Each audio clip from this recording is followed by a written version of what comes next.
What up, players? It's Warboss Tay of This Mud. Welcome to day number... What day is today, honey buns? Oh gosh. Is it July 9? Yeah. Welcome to day number 9 of the July Painting Challenge 2013. I finished up my Vostroyan 10-man squad here. And I think I'm getting a handle on all this infantry painting. The color scheme is getting faster and faster to put down. And I am really loving all these different sculpts for the models. Let me just take you through some of my favorite things. I put light guys next to light guys, so you've got three similar, I shouldn't say like, maybe similar guys here in the front.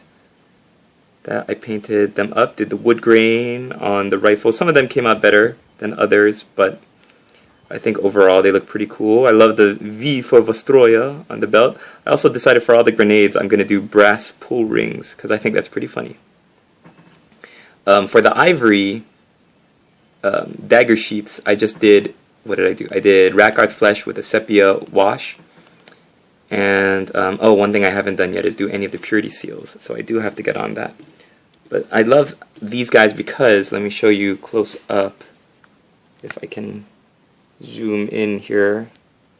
They've got their eyes kind of sculpted onto them, like sticking out like that. Oh, there you can really see it really well. So it's really easy to paint these eyeballs because all you have to do is really basically do a horizontal line of black, horizontal line of white, and then a vertical slash of black, and the eyeballs are basically shown to you like where you have to paint. Some of these other characters, let's go on to this next guy here. Their eyeballs are really sunken in, and they've got bags under their eyes that it's really easy to mistake the bags for the eyeballs. So for this guy, all of the sculpts for him, this Hulk Hogan guy, I've decided to just paint the eyes black.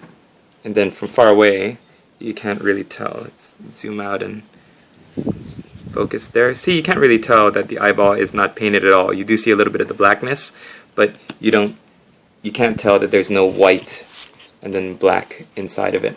I decided that the feathers, what I'm going to make the feathers represent are marks of distinction or honor, and that they're all white. But then once they get promoted and start taking responsibility, then they get more decoration on their feathers. So their feathers all start off as white, and then they get painted red the more men they're in charge of, the more squads they're in charge of.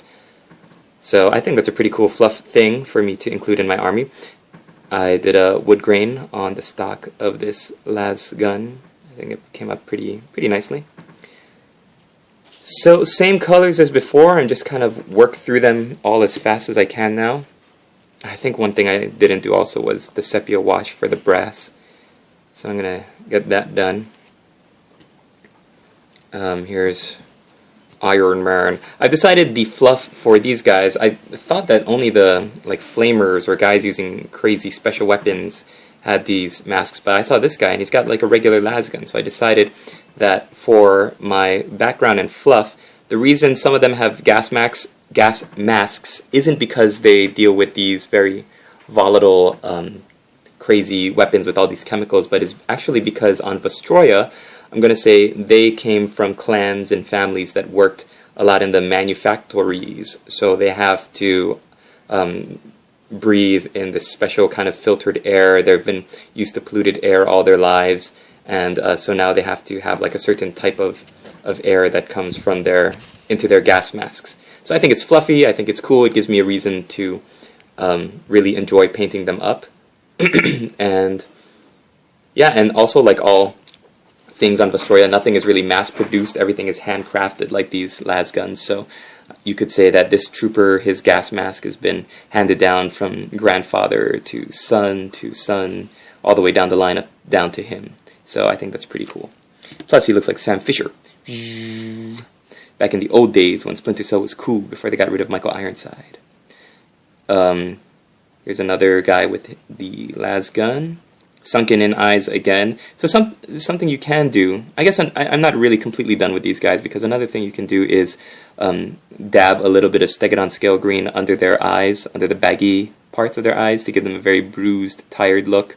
And then, yeah, that's something I haven't done yet, is Mornfang Brown on the bottom lip. So I'm going to have to do that. But yeah, just the difference in these guys in the sculpts. Like, this guy is my favorite because he's too young, I guess, to have a mustache yet. So he doesn't have a big bushy mustache, but you could really paint all of the entire the wood grain on the rifle, because it's such a the way he's holding it is really open like that, and lets you do that. Rune Lord Brass is such a good color for them. And there's a brass pin again. And yeah, so that's my progress for today. We'll pull back out into a group shot, and then I'll answer the daily question. Today's daily question is, what is your favorite army, fluff-wise, background, because of the way they play? And I could go for like a very powerful, super strong army, but I think like something like the Vampire Counts or Chaos. But I think what I'm going to go with, and this is for any game system, and it doesn't matter which game system you go for. Get out of here, Corn Berserker. The system I'm going to go for is Warhammer Fantasy, and I gotta say that my favorite army has always been, probably will always be, the Orcs and Goblins. I love their character. I love the way they're represented in the fluff. I love the way that they're represented with that crazy Cockney accent, and they're like, "Oi, you gits, you lot, I'm gonna bash your heads in, stupid humans and stonkies."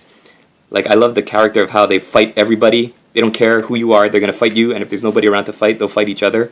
And I love all the crazy, wacky things that they have, like Doom Divers and Snotling Pump Wagons, all sorts of craziness. So that's my favorite fantasy army.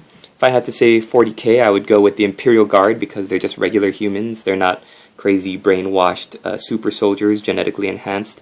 And you can understand them, and you can understand why they're afraid and why they don't want to be doing a lot of what they're doing, but they have to because it's for the Emperor.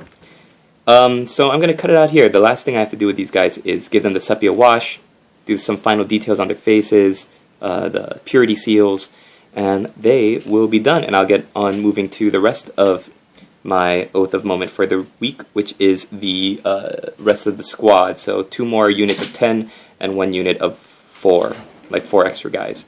And then I will be done with my Oath of Moment for this week. So thanks for watching. Please respond with your daily question, and thank you all so much for staying motivated, staying in the project, staying in the challenge, and for motivating each other, leaving comments on each other's pages. And I promise I will get to all the video responses. I think I've got something like 60 now that are waiting for me to approve. So I will get to watching all of those while I'm working, and we'll connect those, link those. So thanks for watching, everybody. Latest players.